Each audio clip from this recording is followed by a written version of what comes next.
You know, I've apologized before about how boring the Conservative Party leadership election really was. I was expecting it to be a lot more dramatic. I thought it was going to be a lot more mudslingy. But I'll tell you this now, if we do go into a second, and we will be going into a second leadership contest, that's a guarantee. We'll be doing this all again in about 2 years' time. Um, I think the next contest is going to be a lot more mudslinging. I think um, there will be a lot more cause to start attacking, to start opening the accusations, who was bad, what they did, etc. And it was always there, bubbling away beneath the surface. But of course, the threat of Bob Blackman and his infamous yellow card and a strongly worded letter seemed to keep them in check. However, I don't think it was that. I think it was more a combination of that coupled with the fact that you had Ben Houchen, who, bear in mind, is the only Tory really with any power at the moment, political power, being, the mayor of Teesside. And I think all of them desperate for his approval, which, bear in mind, still has not given his approval to anyone. He's kept out of this race. I think so because he fancies his chances maybe later down the line. Who knows? But not endorsing anyone at this, contest, keeping away from it, meaning that he gets almost free reign to criticize the next leader in a number of ways, could play well to his own maybe potential run in the future. But what we're talking about now is, of course, it's almost budget time. And the budget is one of the big events that any political party, does. If it's the government, well, then this is our plan to show this is what we're going to do. This is what we're going to how spend the money, why we're spending the money. It's going to be investment, etc., etc. And then, of course, if you're the opposition, it's your opportunity to say, well, that money is being spent wrong. That is a wrong policy. Why are you spending that money? It's a good, political tit for tat, as they say. And we've seen many of those, over the years, but it is a big, political event almost. It's like, the Oscars in many ways, happens every year. Everyone gets dressed up for it, and, they all have a rip roaring good time. So, one of the big things is that this leadership contest is going long. And this was the constant talk. Do they have a long leadership contest? Do they have a short leadership contest? And ultimately, they went for the long leadership contest. But now there have been calls by a number of senior Tories to say, hey, maybe we should be cutting this contest short. Maybe we shouldn't have gone for a long contest, knowing full well who the winner would be. Obviously hoping that, well, it wouldn't be the winner that they are about to pick. And now the hope was that whoever was the new leader would then be able to respond to the budget, because ultimately who gets to respond to the budget is going to be the leader of the opposition.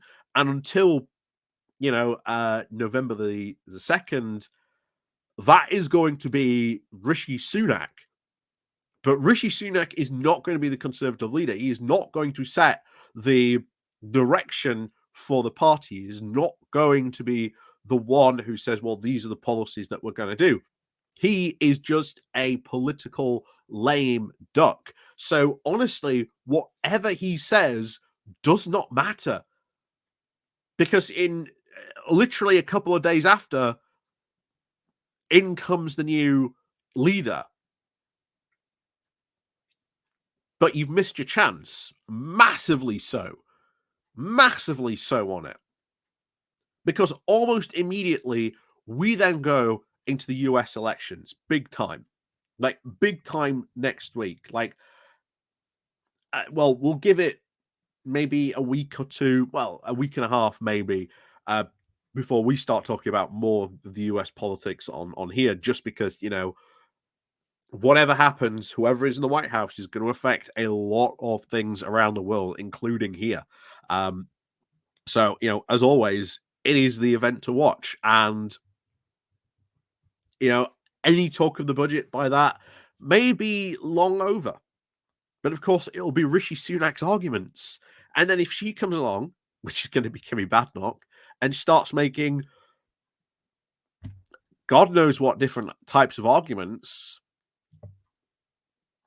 who knows? It's just going to show you once again how divided the Tory party is, and probably how upset many of those Tory MPs are going to be, because there's already a number of senior Tory MPs, according to this, are now blaming her for missing the mark to try and respond to the budget. So this is what they've had to say on this. So sources close to Badenoch has said that there was, quote, no prospect of changing the timetable when the matter is raised by other candidates early in the autumn, with most of her rivals said to be now backing a change to allow them to respond to Rachel Reeves' first budget. The leadership contest will be declared on Saturday after the budget, and Rishi Sunak, the former Prime Minister and the current party leader, will have to respond to the economic policies laid out by the Chancellor. One former minister said, "This is our one chance to make a mark on what would be an extremely difficult day for the Labour Party, and we are squandering it."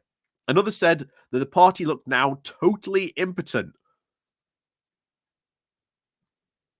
He was absolutely impotent on this. They look absolutely terrible. Sunak is a lame duck, because whatever direction the party is going to be, it's not going to be directed by Rishi Sunak. But Badenoch has said publicly she believes it was preferable for Sunak and Jeremy Hunt to lead the budget response, given their Treasury experience.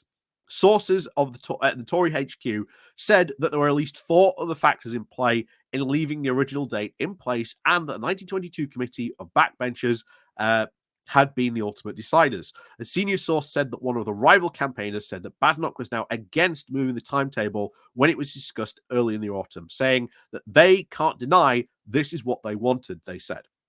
Another source on a different campaign said that she had been, quote, on the block about shortening the contest, as she did not think it was fair for a new leader to have to do such a high-profile parliamentary event just days after taking over.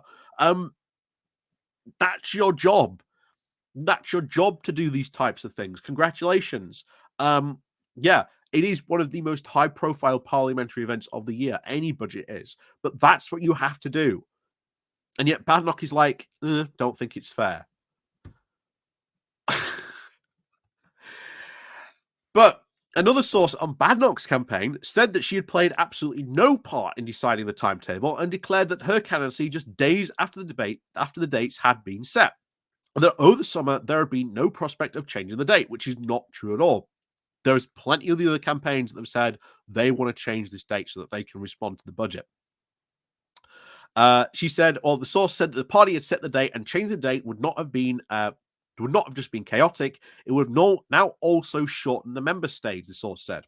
Another source at CCHQ said that Badenoch was not only now the block on moving the date, that other factors had also come into play. Nevertheless, her stance now raised concerns amongst many Tories over a willingness to engage on the economy.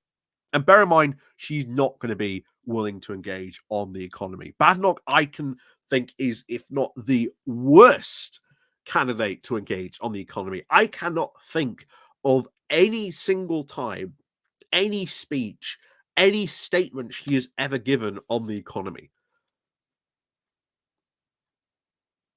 Like, I generally cannot think of any time she's actually meant to have done that. But you can already see the cracks starting to appear, and the contest isn't even over. The contest is not even over yet. We've still got another week of this. Still got another week. And then immediately after that, we're into the US elections. So politically, there is almost next to no time. But you're going to leave it to Sunak and Jerrick, who fundamentally either A, you are going to continue Sunakism, which, according to what we've seen from Kemi Badenoch a couple of weeks ago, in fact, before that, was incredibly bad, and that we need to move on from that. Or you're going to come in, allow them to do that, and then completely do a 180 and decide all these new policy priorities that the party's going to follow. That is a mess. That is an absolute mess of a party at the moment, ladies and gentlemen. And long may it continue, because oh boy, once Badenoch wins, we are in for some content. My God. Yeah, you're going to eat well over the next year and a half for content. But PMQs are going to be interesting. PMQs are going to be very interesting indeed. So, as always, thank you very much for watching. And of course, we'll see you all next time.